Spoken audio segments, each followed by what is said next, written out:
दोस्तों नमस्कार। अब तक जो खबरें आ रही थी तमाम टीवी चैनल्स पर, न्यूज चैनल्स पर, और जितने भी कॉर्पोरेट हाउस के बड़े बड़े इकोनॉमिक्स थे और जितने भी बैंक थी, और जो आंकड़े आते थे, प्रधानमंत्री जी भी जो कहते थे कि देश 5वीं सबसे बड़ी अर्थव्यवस्था बनने वाला है। लेकिन अब प्रधानमंत्री जी बोल रहे हैं कि देश 2027 तक दुनिया की तीसरी सबसे बड़ी इकोनॉमी बन जाएगा।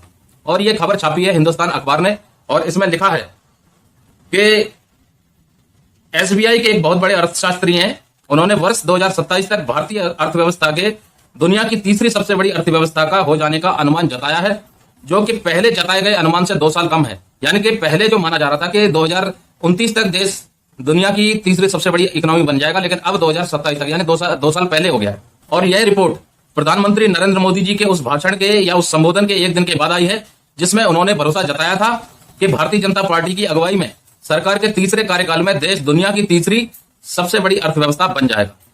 तो दोस्तों, ये रिपोर्ट तो जो अखबार ने छापी है और प्रधानमंत्री मोदी जी ने भी कही है कि 2027 तक देश दुनिया की तीसरी सबसे बड़ी इकोनॉमी बन जाएगा। अब सवाल ये खड़ा हो रहा है, क्या वाकई में दुनिया की 5वीं सबसे बड़ी अर्थव्यवस्था है या फिर तीसरी सबसे बड़ी इकोनॉमी 2027 तक बन जाएगा? इस पर शंका जरा इसलिए है कि देश दुनिया की 5वीं या तीसरी सबसे बड़ी इकोनॉमी बनेगा या देश के कुछ तबके दुनिया की 5वीं या तीसरी सबसे बड़ी इकोनॉमी बनेंगे। आप मिडिल क्लास से लोअर क्लास तक ले लो, उनकी हालत क्या है आज की डेट में। बिजनेसमैन भी हैं, प्राइवेट कर्मचारी भी है, गवर्नमेंट एम्प्लॉय भी है। अगर देश दुनिया की 5वीं और तीसरी, जैसा कि अखबार में आया है और प्रधानमंत्री मोदी जी बोलते भी हैं कि इतनी बड़ी इकोनॉमी बनने जा रहा है, तो फिर देश की हालत आज इतनी भयंकर क्यों है कि देश के जितने भी बड़े बड़े संगठन हैं केंद्रीय कर्मचारी पेंशन भोगियों के, वो मांग कर रहे हैं कि ओल्ड पेंशन स्कीम की बहाली कर दो, फिर भी वो नहीं दी जा रही। वो मांग कर रहे हैं कि 1 रैंक 1 पेंशन 2 की विसंगतियों को दूर किया जाए, उनको दूर नहीं किया जा रहा। वो मांग कर रहे हैं कि मिलिट्री सर्विस पे बराबर होनी चाहिए हर एक सैनिक की, हर एक अधिकारी की, वो भी नहीं हो रही है।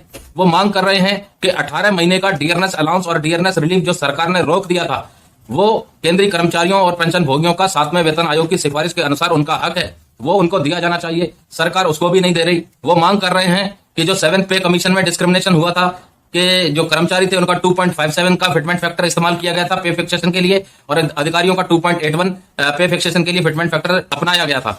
जब देश इतनी बड़ी इकोनॉमी बन रहा है, इतना सारा पैसा है, तो ये तबके क्यों धरने दे रहे हैं, मांग कर रहे हैं, और सरकार इनकी मांग पूरा क्यों नहीं कर पा रही है? जब इतना ही पैसा आपके पास है, ग्रोथ है, सब कुछ है, फिर भी आप पैसा देने से मना कर रहे हैं। और ये मांगों को चलो हटा दो, एक तरफ रख दो।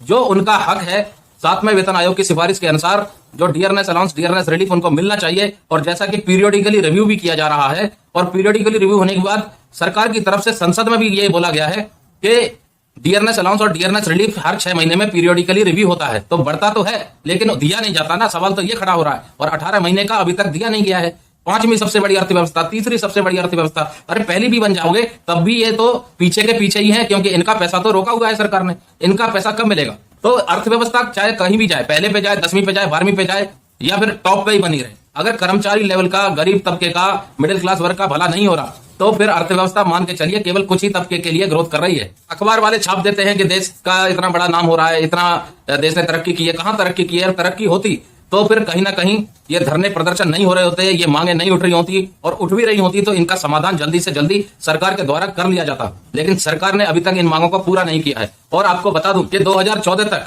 देश के ऊपर जो पिछले 67 सालों में कर्जा था, वो कर्जा लगभग 57 लाख करोड़ का था, और 2014 से लेकर के 2023 तक जो कर्जा हुआ है वो 85 लाख करोड़ का है। यानी कि जो पिछले 60-70 सालों में कर्जा था, उससे भी बहुत ज्यादा केवल 9 सालों में देश के ऊपर कर्जा हो गया है। और ऐसा मैं नहीं कह रहा हूं, ऐसा तमाम मीडिया चैनल्स कह रहे हैं, तमाम एजेंसीज कह रही हैं, और ये संसद में भी सवाल उठाए गए हैं। संसद में भी बताया गया है कि देश का जो कर्जा है, पिछले जो सरकारें 2014 तक बनी थी, उन्होंने उतना नहीं किया था जितना कर्जा पिछली 9 साल में भारतीय जनता पार्टी की सरकार ने कर दिया है। तो ये सवाल कहीं ना कहीं कनेक्ट करता है, क्या देश के बढ़ते हुए कर्जे की वजह से देश के जो केंद्रीय कर्मचारी और पेंशन भोगी हैं, उनकी मांग पूरी नहीं की जा रही? क्या मजबूरियां यही अटक रही हैं? अगर ऐसा है तो देश कहां से तीसरी 5वीं इकोनॉमी बन रहा है, और वो भी इकोनॉमिक फ्रंट पर कहां से आगे बढ़ रहा है? आपके देश का एक तबका इतना बड़ा जो लगातार मांग कर रहा है कि उनके हक की चीजें उन्हें दे दी जाएं, जो कि उनकी हक की थी एक्चुअल में, जो पे कमीशन ने रिकमेंड की थी और सरकार ने अप्रूव भी की थी, जिसको बाद में सरकार ने कोरोना काल का दौर बता करके दिया नहीं था। और लगातार जब तरक्की हो रही है, आंकड़े पेश कर रहे हो, फिर भी केंद्रीय कर्मचारी और पेंशन भोगियों का हक उनसे वंचित रखा हुआ है। सुप्रीम कोर्ट ने एक आदेश भी दे दिया, दिल्ली हाई कोर्ट ने भी अपना वर्डिक्ट दे दिया कि नोशनल इंक्रीमेंट जो पेंशनर 30 जून और 31 दिसंबर को रिटायर हो गया, उनको जो नोशनल इंक्रीमेंट है यानी 1 साल की जो उन्होंने सेवा की है उसका जो इंक्रीमेंट उनको वेतन वृद्धि बढ़ती थी वो बढ़ करके मिलना चाहिए, तमाम पेंशनरी बेनिफिट मिलने चाहिए। लेकिन उसका निर्णय भी आ गया, उसका फैसला भी कोर्ट की तरफ से हो गया, 3 महीने से ऊपर होने जा रहे हैं, लेकिन सरकार की तरफ से अभी वो चिट्ठी जारी नहीं हुई है जिसके आदेश के बाद केंद्रीय कर्मचारी और पेंशन भोगियों को वो पैसा उनका पेंशनरी बेनिफिट का मिल सके। तो दोस्तों ये हालत है देश की कि कोर्ट की तरफ से भी, सुप्रीम कोर्ट की तरफ से भी फैसले हो गए लेकिन वो इंप्लीमेंट नहीं हुआ। केंद्रीय कर्मचारी पेंशन भोगियों का जो 18 महीने का डियरनेस अलाउंस, डियरनेस रिलीफ जो उनका हक है वो उनको पे नहीं किया गया। ओल्ड पेंशन स्कीम की मांग चल रही है पूरे देश भर में, वो नहीं दी जा रही। 1 रैंक 1 पेंशन 2 की जो विसंगतियां हैं उनमें से एक भी विसंगति अभी तक सरकार ने पूरी नहीं की है, दूर नहीं की है। उसके बदले सिर्फ आंकड़े आ रहे हैं कि देश 5वीं इकोनॉमी बन रहा है, देश 3री इकोनॉमी बन रहा है, 2027 तक बन जाएगा। भाई कहां से इकोनॉमी बन रहा है? हर चीज महंगी होती जा रही है। आम इंसान जो है, मिडिल क्लास वर्ग, लोअर क्लास वर्ग, बिल्कुल उनकी हालत खराब है, वो अपना जीवन कैसे निकाले ये सोचने पे वो मजबूर है। अब आप एक चीज और समझिए, पिछले 2-3 महीनों में जो देश में बहुत बड़े डेवलपमेंट हुए हैं, मणिपुर में हालत वो हो गई है कि इंसान इंसान को जला रहा है, घर जला रहा है, अत्याचार कर रहा है, महिलाओं के खिलाफ शारीरिक शोषण किए जा रहे हैं।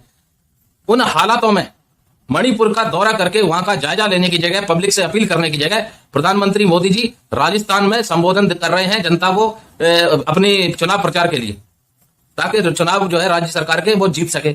अरे भाई देश को जरूरत है कि आप मणिपुर में जाकर के मणिपुर की जनता को संबोधित करें, वहां की सरकार को जो है जरूरी निर्देश जारी करें ताकि लॉ एंड ऑर्डर मेंटेन हो, वहां शांति बहाल हो। लोग जो एक दूसरे को काट रहे हैं, मार रहे हैं, घर जला रहे हैं, जान माल का नुकसान कर रहे हैं, उसके ऊपर रोक लगे। उस चीज को करने की जगह आप राजस्थान में अपना चुनाव प्रचार कर रहे हैं, राजस्थान में रैलियां कर रहे हैं।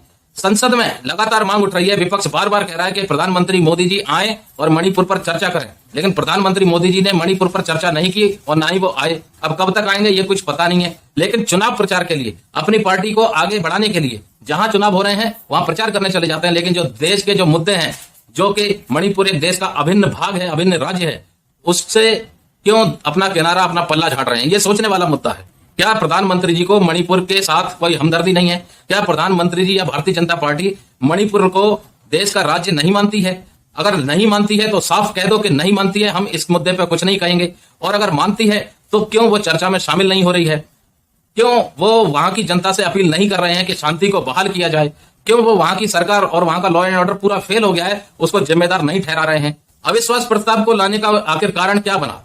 अविश्वास प्रस्ताव संसद में इसलिए लेके आए ताकि प्रधानमंत्री जी अब मजबूरन मणिपुर के ऊपर चर्चा करेंगे, और विपक्ष ने मजबूर किया है उनको, क्योंकि वो अभी तक मणिपुर के ऊपर कुछ भी नहीं बोल रहे। लेकिन जहां छोटे छोटे चुनाव होते हैं राज्यों के, वहां पर जाकर के वो 1-1, 1.5 घंटे के भाषण देते हैं। लेकिन मणिपुर में जो हालात आज चल रहे हैं उसके ऊपर उन्होंने अभी भी आधे घंटे तक भी जनता को संबोधित नहीं किया है, शांति बहाली की अपील नहीं की है। तो कहीं ना कहीं ये पता चलता है कि भारतीय जनता पार्टी या प्रधानमंत्री मोदी जी केवल अपने पार्टी का प्रचार प्रसार में लगे रहते हैं, अपने किए हुए कार्यों को ही बखान करने में लगे रहते हैं, और कहीं ना कहीं मीडिया को भी दबाने का काम तो नहीं हो रहा। ये चिंता का विषय जरूर है और चर्चा का भी विषय है, क्योंकि देश के तमाम केंद्रीय कर्मचारी पेंशन भोगी, देश की आम जनता, देश का मिडिल क्लास वर्ग, देश का एक राज्य जो कि अभिन्न राज्य है मणिपुर, इनके मुद्दों को कहीं ना कहीं दरकिनार कर दिया गया है। और जो लोकतंत्र है, लोकतंत्र की पूरी तरह से ये मान के चलिए कि धज्जियां उड़ती चली जा रही है।